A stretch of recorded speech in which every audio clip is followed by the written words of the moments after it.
Welcome to another episode of Planet Possible. We're delighted you're joining us to hear evidence-led discussion about the topics that are critical to the way we manage our water and environment. A huge thanks to our sponsor, Atkins Réalis, and you'll hear a little bit more about them later. We're really grateful for their support in bringing Planet Possible to you. If you're new to the podcast, I'm Nikki Roach. I'm a passionate advocate for all things water and environment, and I'm a fellow of CIWEN, which is the Chartered Institution of Water and Environmental Management. So a recent report by the Energy and Climate Intelligence Unit showed that between 2023 and 24, the net zero economy in the UK grew by 10% and now generates 83 billion to the UK economy. And for every pound of value generated by this economy, it generates an additional £1.89 into the wider economy.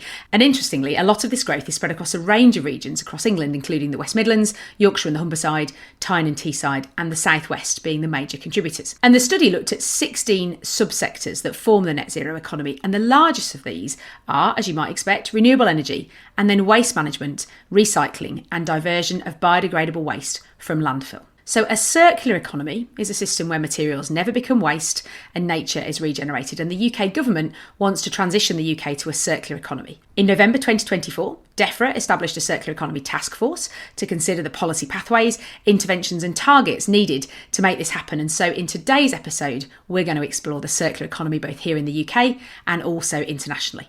We'll dig into a range of examples in both community action and what the water sector are doing, and we'll be hearing from Rick Lancaster, Global Bioresrouces Director for Atkins Réalis. So, to help us navigate this topic, I'm joined by Sue Jefferson, and Sue is the co-founder of Circular Malton and Norton, with a mission to create the first circular economy market town in the UK to see the multiple circular benefits realised and to be a showcase for replicating this across the country. So, welcome Sue to Planet Possible. I'm really delighted that you're with us. Hi Nikki, thank you for inviting me. So let's start by bringing the term circular economy to life. What are you doing in Malton and Norton, Sue? We're trying to create a circular economy market town. What that means is how much can we keep things in circulation, rethinking energy and waste, but actually have everybody involved, because it's really back to the future where you make do and mend, you look after your resources, and it's good for the pocket, it's good for people and good for the environment. I mean, in a nutshell, that's a beautiful way of explaining the circular economy, and I'm looking forward to getting into a bit more detail in a moment with you about what that means in practice.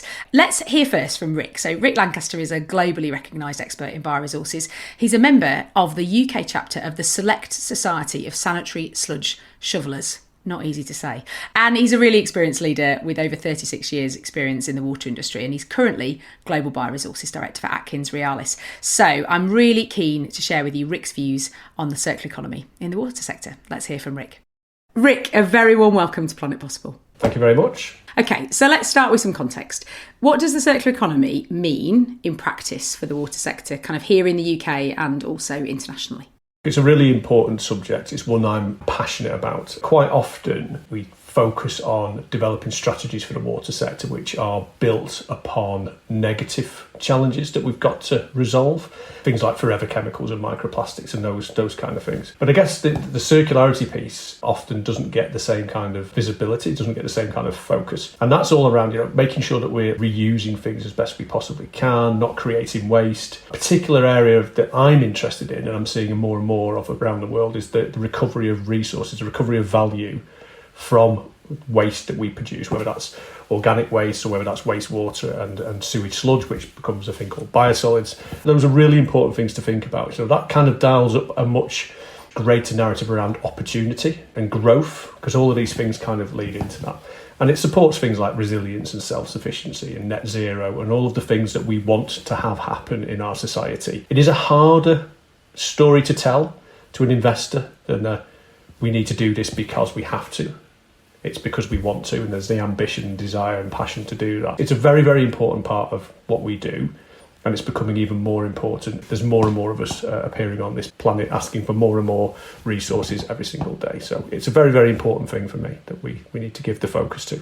And you work in the UK, but you also work internationally. So from that kind of global perspective, are you seeing the water sector in the UK lagging behind the rest of the world, or is it leading? Or give me a bit of a sense of the international landscape around what you've just termed resource recovery from kind of water and wastewater. I would suggest that we're not. I think we've got some very, very focused individuals Lots of work going on. We've got a UK task force for circularity now, which is fantastic. Water will play a part in that. We're supporting the UK Water Partnership in that with Veolia and Bath University. We are focusing on that. It's definitely on the radar in the water sector through things like UK Water Industry Research and the Off-Water Innovation Fund, where there's lots of focus on recoverable resources from waste streams. But then you've got things like the Urban Wastewater Treatment Directive in Europe, where they've got the word removed, been replaced with recover. And we've got 100% energy recovery, so energy neutral wastewater and water. That sounds like an amazing challenge and one that a lot of companies are now trying to face into. And then you've got a lot of task force around the world. So you've got a circularity task force in Australia, for example. You've got the European Union task force looking at similar things. There's loads of research groups in the water sector, so Water Research Foundation in the US, Australian Research Council in Australia, and then Buckwheat and Ofwat's in the UK. I wouldn't say we were behind. In some places we're ahead, in other places we're kind of a little bit behind. You know, some of the work being done in Scandinavia seems a little bit forward thinking than maybe in the UK. But I guess it's, you know, from the environment that we're within, how we manage the water sector in the UK, I think we're doing a lot better than we maybe think we are in that space. All right, so you've given me a sense of international landscape, which is really helpful. And we've started to talk about resource recovery. And I guess if you're a professional working in this space, that probably means quite a lot to you already. But to the uninitiated into the world of water and wastewater, what kind of resources are actually recoverable? Give me a sense of what we're talking about here in practice. Recently, we did a piece of work for UK Water Industry Research with Cranfield University and Cywem. Cywem being very close to your own heart, Nikki. It was really important to do that with those two groups because there's a lot of cutting edge technology that's being developed in this space, but there's also a lot of stakeholder engagement that needs to be undertaken to get the kind of buy-in, the change in mindset, if you will. And we just, from the wastewater and biosolids part of the process, we identified about 140 different recoverable resources, and the number's going up. And there's more crazy things that people are finding every day that they can recover and then produce an output, then helps that become another product. So there's so many things. I mean, ranging from cellulose, algae, hydrogen, ammonia, biopolymers, a huge myriad of things, all the way even to sustainable aviation fuel, which I'll talk about a little bit more in a bit. The most important one of those, and all of those, is really water. So if you think about how important water is to society, you are seeing that water narrative being played out in different places for obvious reasons. So, for example, in the Middle East, they have always looked at how they recover the value from wastewater. So they call it treated sewage effluent. And for example, in the UAE, they've got a 26% recovery of treated sewage effluent for things like gardening and greening of spaces, agriculture, industrial use and cooling. So they're already doing a lot of that, and they've got plans by 2030 for that to be 100% recovery. Similar in the Saudi Arabia, so they've got a Vision 2030 where their plan is to go from, so for Riyadh, for example, quite low, they're about 20, 25, 26% recovery at the moment. Their plan is to be 100% by 2030. And then you've got a new city that's being developed in the northwest Saudi Arabia called Neom, and they've got a target of zero liquid discharge. And essentially what that means is reusing all of the wastewater in viable ways, whether that's industrial cooling, whether that's recharging of water into the environment or in greening or agriculture. You know, and then closer to home in Europe, we still see that. So Aqualia do a huge amount of this in Spain, for example, where we've got water scarcity.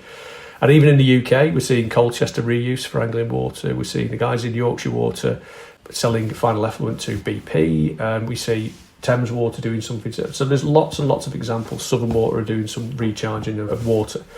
And then California, where you would expect it to be a little bit more of a thing because of low water availability in California, you kind of see that there's a bigger need to do that. But it's definitely something that is a lot more there than you'd expect it to be from treated sewage effluent. And I think we've got to get past that. Look, it's treated sewage effluent. You know, this is treated to that very, very, very high standard when it's being reused. We've got to get past that yuck factor. We'll pick on that a lot more as we go through this, I'm sure. I remember when I joined the water sector and a water quality scientist saying to me, you know, it's madness that we treat this water to pharmaceutical quality and then you go and wash your car with it and you put it on your vegetables. But that's the system we've just engineered, isn't it? And I take your point, which is as soon as I'm a real advocate for rainwater harvesting, as many people already know, but rainwater is one thing. But actually, final effluent, as you say, once it's been treated, is to a really high standard. So actually, when you don't need drinking water quality, where else could you use that? particularly when there's 8 billion of us on the planet and that's going up. We need water. I've been to a number of these countries that I've spoken about, and there's an absolute need for water, and that's a primary function of life. So we need to be minded by that. If it's not full of saline already, if it's not salt water, then absolutely reusing it before it goes back into the ocean. All right, so water, that's a really big, obvious one in some respects, though I guess you might be thinking products. So water, what else? Give me a sense of what else can you recover, Rick? Things like grit. So why do we get grit in wastewater treatment? Well, we capture water from runoff from roads and from properties and from car parks, and ultimately that brings grit into the system. Now, as part of the treatment process, we remove grit, because obviously you don't want it going down and destroying your pumps and getting into your systems further down the train. So we're already removing that, and yet we still don't fully recover it and reuse it.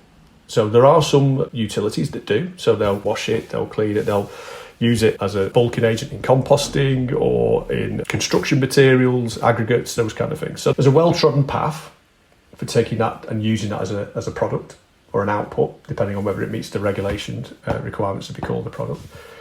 Well-trodden path, an end market, a demand, and yet it's really simple to do, and yet we're not necessarily doing it. So it's quite interesting. That played out in the prioritisation study we did for UK Water Industry Research, where there's a lot of stuff that we should just be doing, rather than let's not go to the really funky bioplastics and biopolymer stuff just yet. Let's maybe do the stuff that we should be doing and we can already do and we already remove from the process. I think grit's a great example of that. So for grit, I'm imagining, and I've seen, skips of grit around sewage treatment works. Why is it not getting reused? There must be logic to it not being done. So what are the barriers to enabling that reuse? Grit's maybe a slightly different one. I think grit's more a mindset. It's getting that mindset to start seeing these as opportunities rather than a problem to solve. So, we've always taken that grit and disposed of it. It's just the easy thing to do. So we just do it. Is that landfill? When you talk about disposal, what's happening with this stuff if it's not being recycled? That's being disposed to landfill, essentially. So we're landfilling this stuff that we can reuse as an alternative to other forms of finding the same kind of materials. It just seems a little bit of a nonsense that we're not doing that everywhere. And then, there'll be people screaming at this podcast saying, well, we do that, and great. And I think they'd like to see more of that. And look, scale and those kind of things will come into it. But ultimately, if we're not doing that, then why are we trying to do something really cool and funky? Let's get into that kind of change in mindset. Why are we not looking at the things that are really simple to recover, aren't going to cause a great deal of societal angst and irk factor, as we talked about the wastewater? Let's look at those ones first, and let's get into that whole kind of regular norm of recovery and reuse of these outputs, and then let's move into the stuff that's maybe a little bit more difficult to navigate. Okay, so we've done water, we've done grit. So what else? Then we've got some other ones. So heat. Heat's a really exciting one, isn't it? So we produce a lot of heat from the processes that we utilise in the water sector. And this is another one of those hidden little gems, really, because we already do recover quite a bit of that. So we recover some of the heat power from our processes, and we use that heat to heat like the digestion acids, which is basically a big stomach that you put your sewage sludge into, and that needs heat, and we recover that from our engines, which produce electricity. So we're already doing this in places.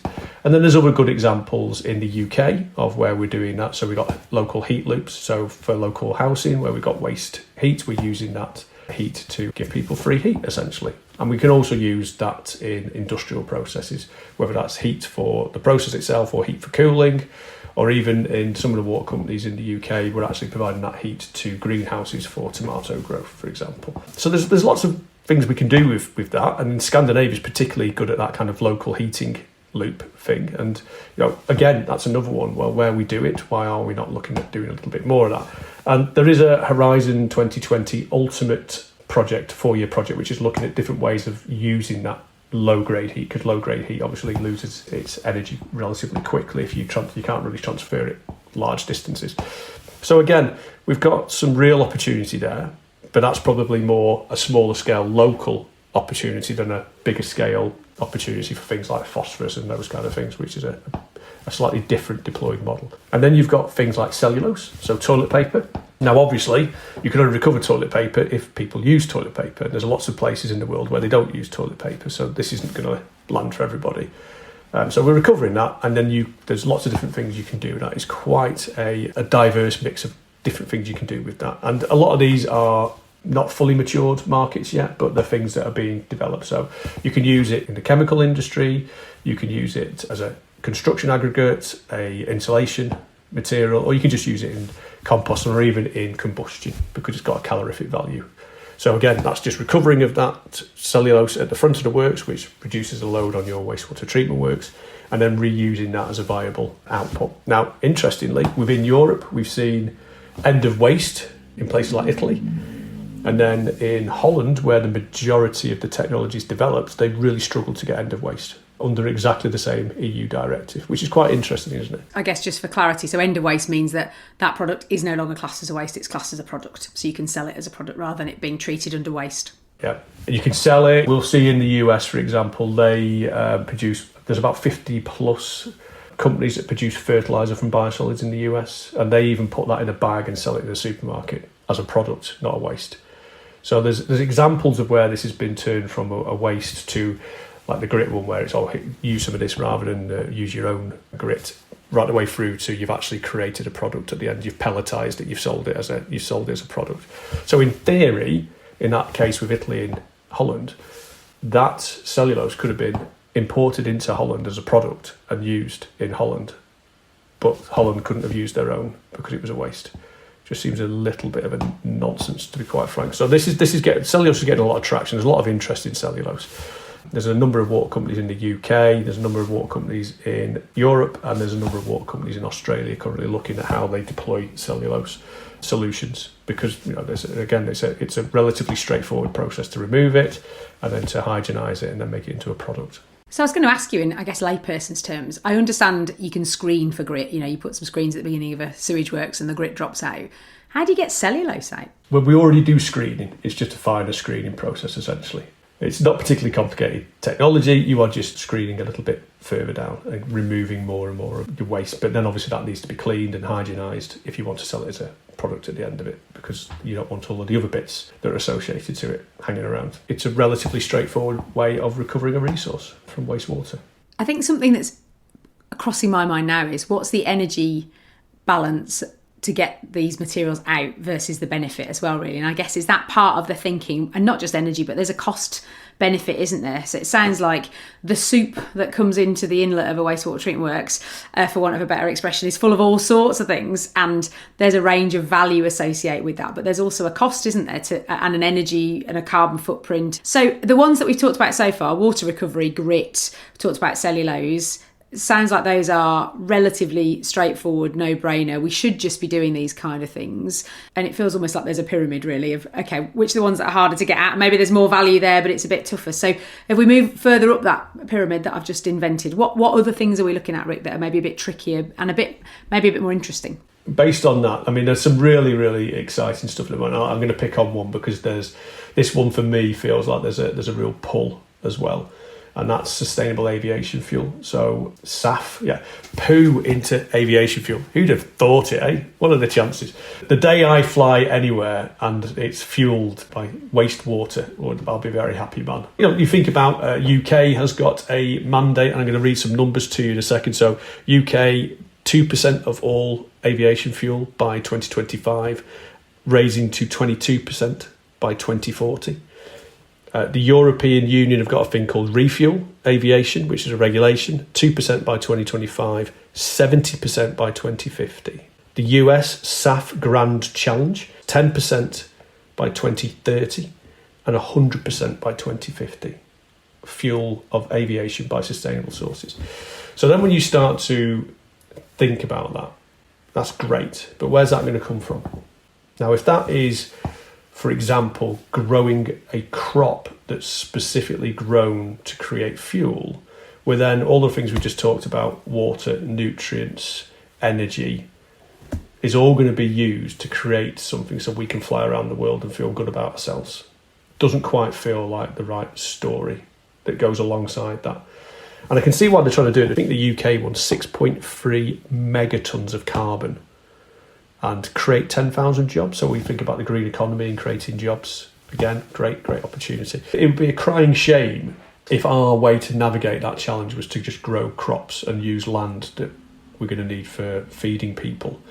And we talk about those self-sufficiency, resilience, all those kind of things come back into play again. It just feels like the wrong thing to do. There are some very, very clever people in the world at the moment working on different technologies, and there's one called hydrothermal liquefaction, which is a pressure and a temperature. Basically, you produce a number of things, of which one of those are a thing called biocrude, and that biocrude can be refined into sustainable aviation fuel, and that work is being undertaken at the moment in a number of places across the world to get to a point where they can produce the right specification and meet the right standards for SAF. That, for me, is an incredibly exciting thing, something that we are actually involved in as an organisation as well, which is even more exciting. So real cutting edge stuff here that when I first started my career quite a few years ago, to have thought that one day I would be having a conversation about turning biosolids, sewage sludge, into a aviation fuel.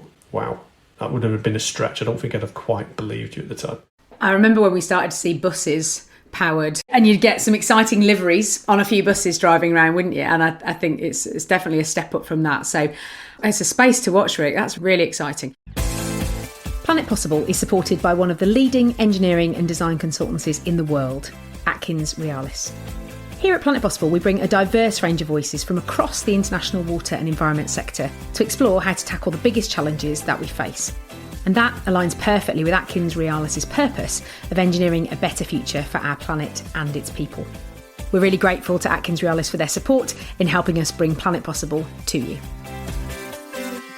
All right, so we've talked a bit there about some of the resources that are recoverable, which has been really interesting. Thank you. And you've started to touch on markets in some places. What are the real enablers to supercharge this and kind of bring it to life? The biggest one for me is collaboration. Got to raise the profile. You've got to increase the desire. You've got to make sure you're bringing people with you. Just being a really, really excitable person and going and knocking on someone's door and saying, hey, I've got this really cool stuff. Do you want to use some of it? Doesn't really work, unfortunately. And that's the reality. So we do need to kind of I mentioned it a few times, really dialing up the pull. The demand from the market for some of these outputs will significantly accelerate it.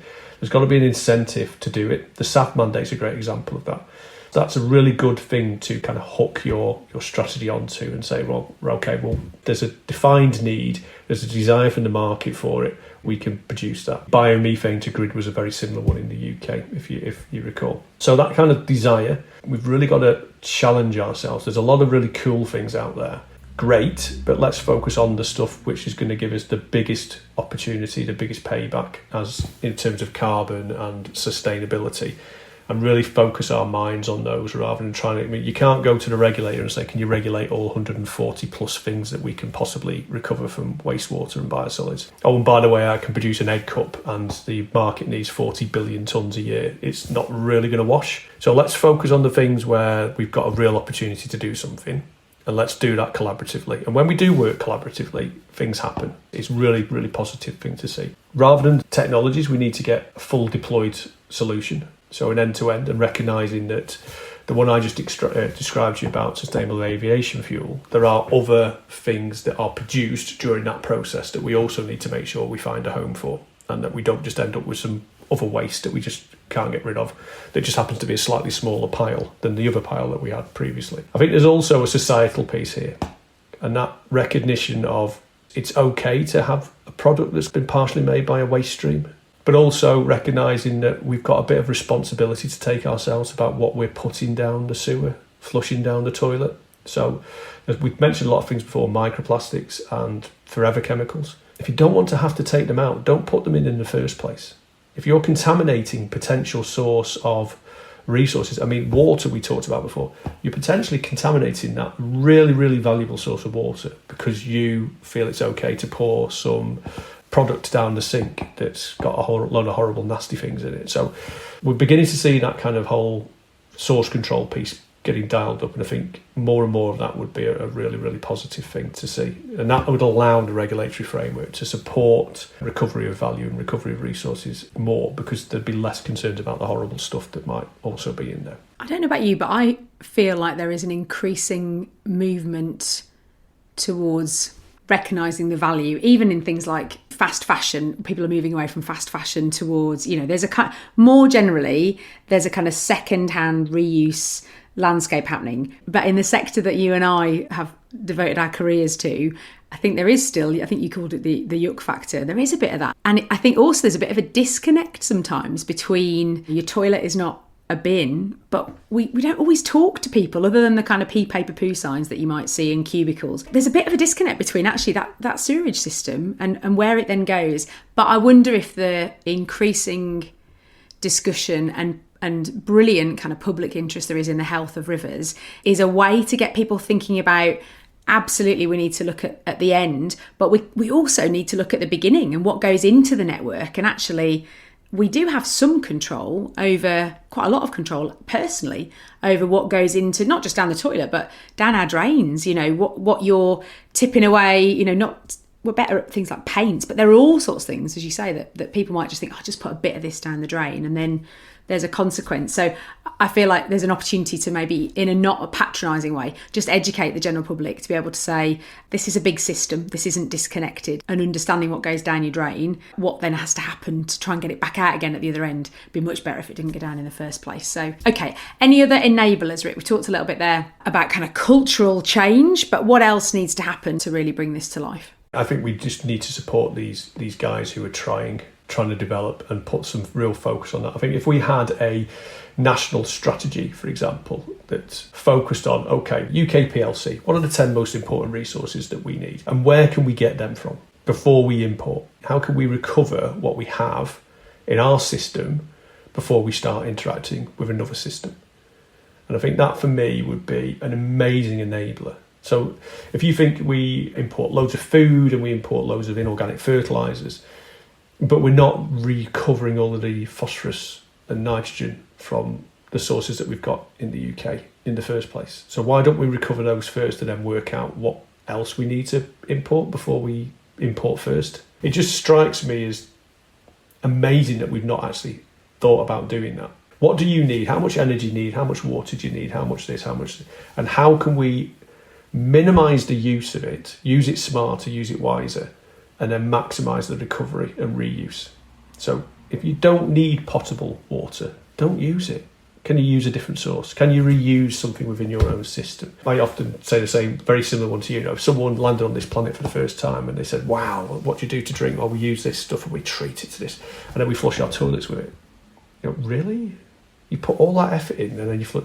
So can we just be a little bit wiser, smarter about how we use our resources in the first place, and how we do that in such a way that we don't have to increase the amount of tankers moving around the world on our seas and the planes flying in our skies moving products around the world, because we can start to look at what we can produce ourselves. Sorry, starting to feel a bit more like a sermon then, but it's so it's, for me it is a passion, and hopefully that's coming through, that kind of thinking is just looking at things in a slightly different way, in a more systems-wide manner than the water sector have got their problems to solve, the agricultural sector has got theirs, industry have got theirs, so let's all do it independently of each other and see if we get anything that in any way resonates with the others.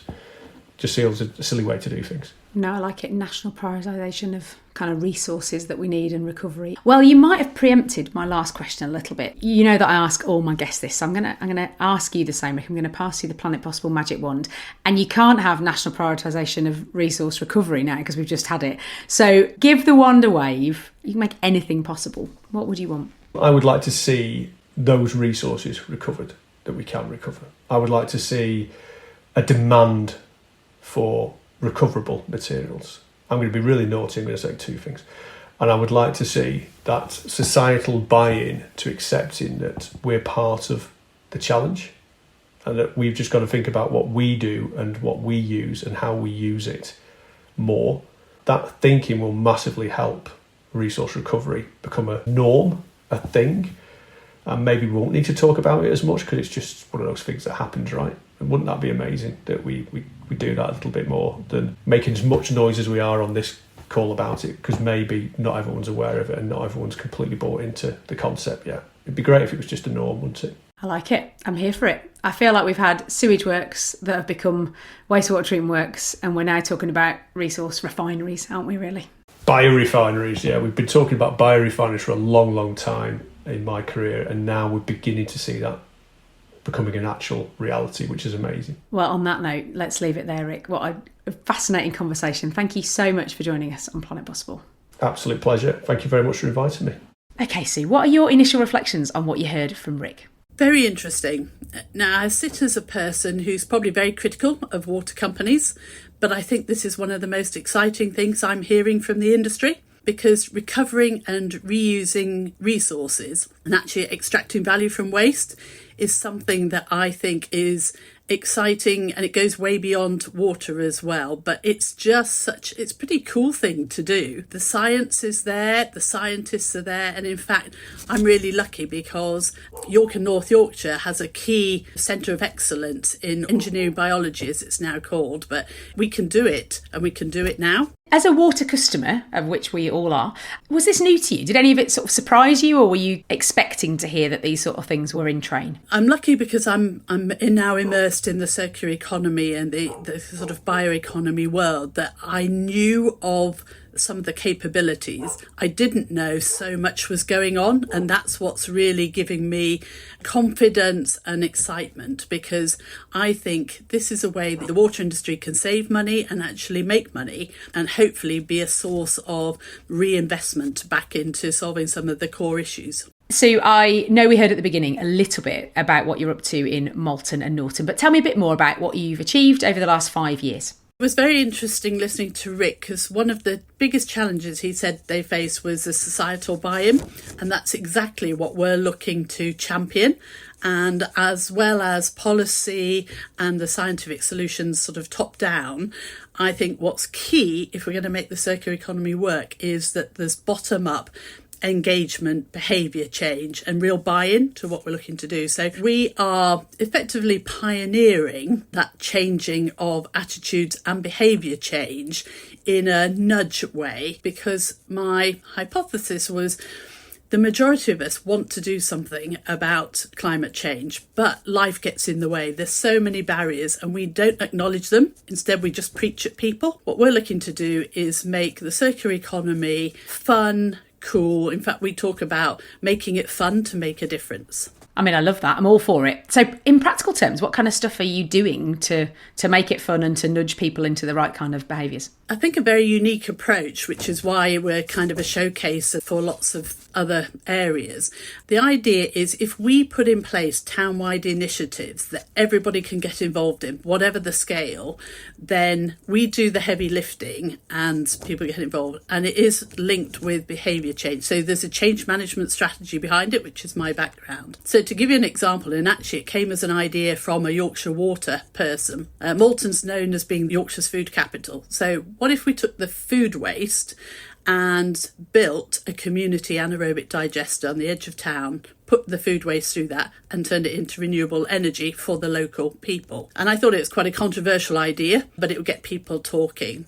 Well, 3 years on, we've not only got a plot of land, we've got planning permission secured, and we did it with 0 objections, which was a first in the AD industry. So that just shows you the power of engaging stakeholders and empowering them where they feel they can make a difference. I mean, that's extraordinary. So I'm keen to, particularly because it's bioresources in some respects, isn't it? Let's dig into it a bit more. So you're going to arrange the collection of food waste locally, and then it's digested locally, and then what's happening with the power? Tell me more. I'm fascinated, Sue. We did a feasibility study, and I say we've got all these fantastic world experts but sitting on our doorstep in York, and we're going to take the commercial food waste. So we've got some food manufacturers nearby, but we will have a little caddy, electric caddy that goes around the town and collects from the hotel, the butchers, the school as well. It just goes probably a mile to the edge of town on a business park, and then obviously converted into heat and power, and then looking at a private network which will provide that power and heat not just to Eden Camp Museum, which is a fantastic tourist attraction, local businesses on the site, but actually looking to attract new food producers into the town, onto the site, where suddenly they've got a circular economy that they can showcase with their end users and their customers. A lot of food companies will already be sending their waste to AD, but hardly anyone can have that complete circular picture to look at, not just for their business benefits, but then we can have school children coming around and seeing how it works. And I think an important part, it will reconnect them with where food comes from and also where waste goes. And I think ultimately we'll see a reduction of waste as it's suddenly seen to be more valuable. What kind of reactions have you had from local residents? The fact that you've said 0 objections means people are obviously engaged enough to get it and to want to know what's happening. So tell me what the local community have said about all of this. Well, like me, they'd never heard of a circular economy, and I explained it as I've explained it to you. And when they heard about the concept, we researched them independently, and almost 9 out of 10 of the respondents thought it was a great idea. And their feedback exactly mirrored what we thought was the challenge. They said, often I feel I can't make a difference. It's good to know that we can do things without changing my life overnight. They think it'll appeal to children. So that was one element, was just make it easy to understand and the concept. The other element is really go up front and acknowledge what the barriers and what the concerns might be. So AD, as you know, it has concerns around smell, around noise. It was actually talk about that up front and say, look, ADs can have this problem. This is how we're going to mitigate against it. A powerful one is, and community-led, is I say, look, I live in the town, so if we have issues, they all know where to find me. But also talking to the AD experts, say, how do we avoid smell? How do we keep noise down? And it can be done if that's important. So, it's designed properly, it's built properly, it's then operated properly. And all of that, I think, is what makes a community-led initiative so powerful. And it's something that could be replicable right across the UK. Do you see the community continuing to stay involved once it's built? How do you keep that engagement going? Well, that's where other initiatives come in. We are now looking at the 7 R's of the circular economy. So what else can we do? That's a recovery one. There's also, repurpose and so on. So like you said, I thought it can be a bit kind of remote for people. So taking my inspiration from a BBC TV programme, we launched an upcycling shop and workshop. And the idea was people can give us something they were going to throw away. We've got volunteers who upcycle it with amazing skills. Some often either learnt just by themselves, or we run workshops now to give people skills, painting, woodwork and so on. We now have a shop which has a turnover, and the impact it's had is something I'm just so proud of, and the people I work with. So we're only open at the moment 2 days a week because we're volunteers and we've got full-time jobs, but we've saved in probably 200 days about 1,100 things from going to landfill. Importantly, we measure with people who say, how have we made you feel just by visiting us, seeing the studio, talking, whether they buy something or not. We say, have we made no difference? Are you happier or inspired to act? 70% are inspired to act. And then we signpost them to all these other things that go on that are hidden. We've got a library of things. We've got free fridges, repair cafes that other people run. So we can signpost them to that. So that's one that can touch everybody in the town. And what's really important is what's coming next is, because of that success, we're now moving to a commercial lease right in the centre of town, high footfall, and will become a community hub. So not just the upcycling, partnering with other people, pre-loved clothing, energy advice for people's homes. And it has a social benefit which I can't begin to explain, as well as economic and environmental benefits. So I'm going to push you a little bit on that, because I've been thinking this week about value and where value sits within the environment space. Social value is a real thing, isn't it? Sometimes we can quantify it, sometimes it feels more intangible. But from your perspective, tell me where some of that social value does lie. Where are you seeing it appear? I think, first of all, when we put out a call for volunteers, we have people from a very diverse range of backgrounds, economic backgrounds, mental health, physical health issues, some from domestic abuse backgrounds, every political persuasion as well, and every age. So it's interesting that they've all come together, and we talk about it as one of our values is it's a very fun and safe space for people, and what brings us together, that common purpose, is greater than what is different for us. So that's one element, but the value is that people feel by getting involved they're making a difference in an area that can often feel beyond something they can impact. And there's so many things that they can do to make a difference. A big part, we wanted to be inclusive rather than people feeling left out. But that's probably, I never saw that coming, and that bit's been hugely valuable. And so I'd say everybody can make a difference to the environment. Circular economy is the way I think it can be done, and it's a nudge strategy rather than saying it's about, changing your car, etc. Another one that I think is really valuable right now, because we talk about rethinking energy and waste, and it's about saving money. So the community kind of energy clinic that we're looking to do, and we've researched where it's already existing elsewhere, just helping people reduce their bills is a really good thing to do. And that's why if we can change and work that way as a whole town, it will thrive and everybody will thrive in it. The enthusiasm I have for the circular economy, it's unlike just environmental actions where it's a choice of, affordability or profit or planet. This one it's like a win-win. And that's why I'm so excited that not just Yorkshire wants to become the first circular economy region, but also the UK is now thinking this is the way to go. Your passion is palpable. So you've told us a little bit about what's next, which is wonderful. So I am going to pass you the now infamous Planet Possible magic wand. Give it a wave, and if you could make anything possible in the circular economy space, be that in Malton and Norton or beyond, what would you want to make possible? Actually, it comes down to money. We have plans. The hub is opening up. We're going to have a sustainable town map that will highlight all the sustainable businesses as long as they're pledging to do more, which brings in tourists and so on. And I want us to become as famous for being circular as we are for being Yorkshire's food capital. Also, we're looking to have the first ever business innovation hub that's in a rural area as opposed to on a city campus. And we're looking at the capital for the first phase of the AD. So we've got the plans. We know it's built on solid things. The money just can't come fast enough. So we're relying on volunteers to do it. But actually, I think if we can get some funding for paid roles, make some of these things happen, actually it will be financially sustainable. ADs are profitable and we're going on with that model, but it's actually, we could go faster and have more impact with some more people and some paid time. It's a really practical point, isn't it? If we want this to be the driving force of the economy, then we have to invest in it. And actually the returns are there, is what it sounds like. So no, really sensible. Sue, thank you so much. As ever, time flies by in every episode, and we're here again at the end of another episode of Planet Possible. So thank you for joining us. I really hope that you found the conversation insightful. Hope it's given you something to think about in your world. You can subscribe to the pod on your usual podcast player to never miss an episode. We'd love to hear your ratings and reviews too. And you can join our mailing list to be first to find out about new episodes.